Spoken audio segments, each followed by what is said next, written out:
So you're looking to buy a cheap car, maybe even a first car, but you don't want to be just one more person with a European beater like a Jetta or some Volvo wagon. You want a fun, American-made machine. Muscle car, hell yeah brother.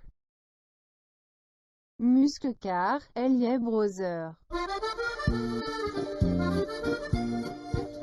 Well, today I'm going to tell you the top 9 best American cars for under $5,000. Now, are these the most reliable cars you can get? No. Are they the newest? No. But they're definitely the most fun American cars with decent miles in good condition you can get for really cheap. Let's get into it.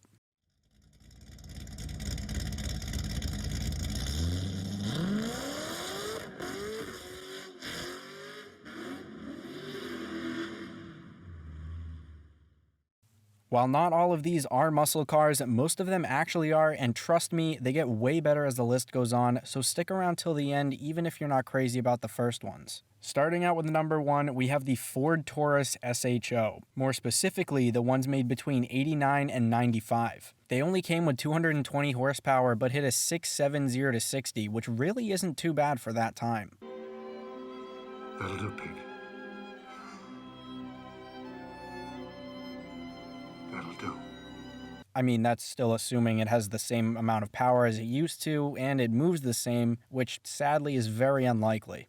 The first gens ran from 89 to 92, and the second gens went from 92 to 95. There's not a huge appearance difference between these two, but the next gen was really ugly.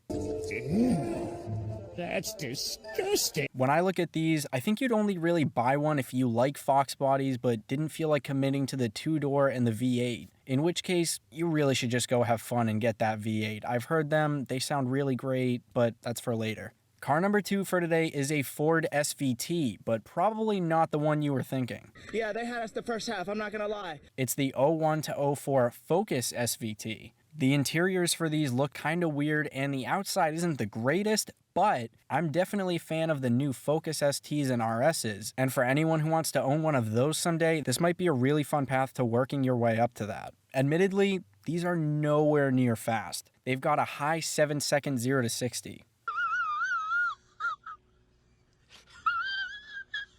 Weighing only 2,750 pounds though, it won't feel heavy at all through turns. Next up is a good old Crown Vic. I feel like I shouldn't have to explain too much why these are on the list, but just in case anyone doesn't know, you can easily snag these for under $5,000 and some of them with a lot less than 100,000 miles. The downsides to these are they're as slow as the Focus at best.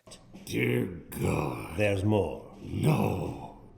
The ones from before 2000 actually have a mid to high 8-second 0 to 60. If you somehow can't find one, which I doubt would ever happen, you can also search for a Mercury Grand Marquis or a Lincoln Town Car. One of those might even be a better option for you because they're usually owned by older people who don't drive them hard at all. Either way, definitely a great meme car to have, and they come with V8s. Who doesn't love that?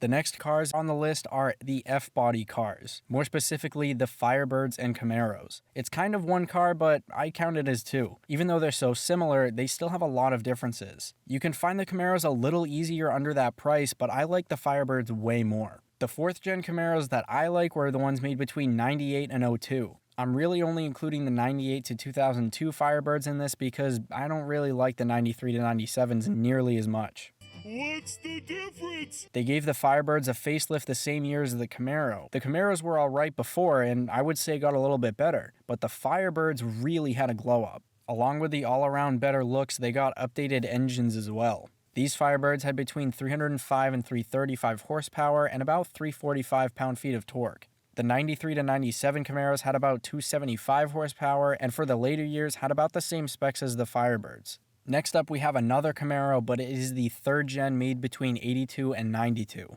I think I like these Camaros more than the F-body ones because that long front gives it way more muscle car presence, and if you clean these up, I think they'd have more modding potential for looks and performance. Maybe not more than the F-body Firebirds, but not a huge problem either way when you're talking about under $5,000. If you want to really go fast in these 3rd gens, the inline 4 was offered with 90 horsepower. Speed. I am speed. The V8s go from 175 horsepower in 82 up to 230 in 92, which definitely isn't a lot, but if you're going to buy this anyway, it would be because you like the car. You wouldn't be looking to have the newest or the fastest or anything, so, you know. It is what it is. It is what it is. The next car I have for today is the 94 to 98 Mustang GTs. Personally, I wouldn't buy one of these because I'd probably spend a little bit more for a 99 to 04 New Edge, and if you can find one of those in your price range, definitely grab that. Those look a lot better in my opinion, and they have about 40 more horses. I'm only not officially including those because it's way harder to find one in good condition with around 100,000 miles or less in this price range. For these 94s to 98s, I'd respect someone buying a V8 because you probably wanted a V8 Mustang, but you don't have enough money yet for a newer one. And that's all right. But what I cannot get behind is someone buying these and getting a V6. One of these in a V6 is probably the complete bottom of the Mustang food chain. There's rocks, there's whale poo, and then there's you.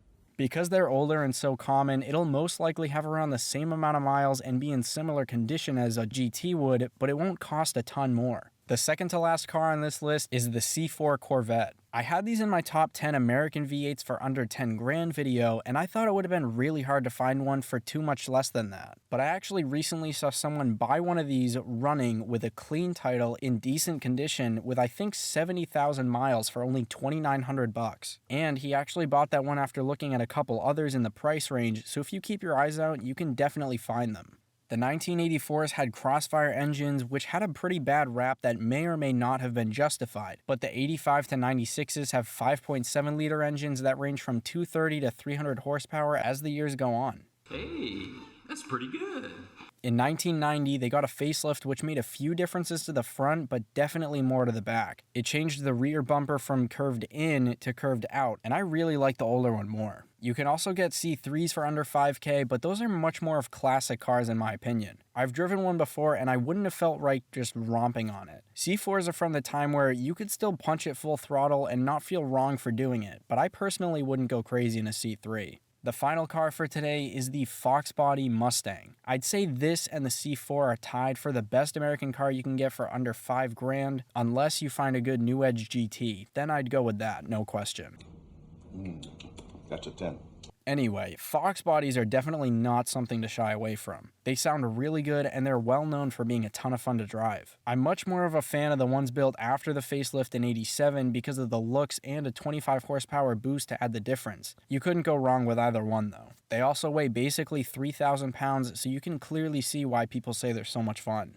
Now that you know what I'd say are the top 9 American cars for under 5 grand, let me know in the comments which of these is your favorite. Also, tell me if I missed any or what videos you'd like to see in the future. As always, if you enjoyed this video, punch that like button and subscribe to Liberty Drives for weekly American car content and news. Thank you very much for watching. I really do appreciate all you guys. I'll see you next week. Have a great day.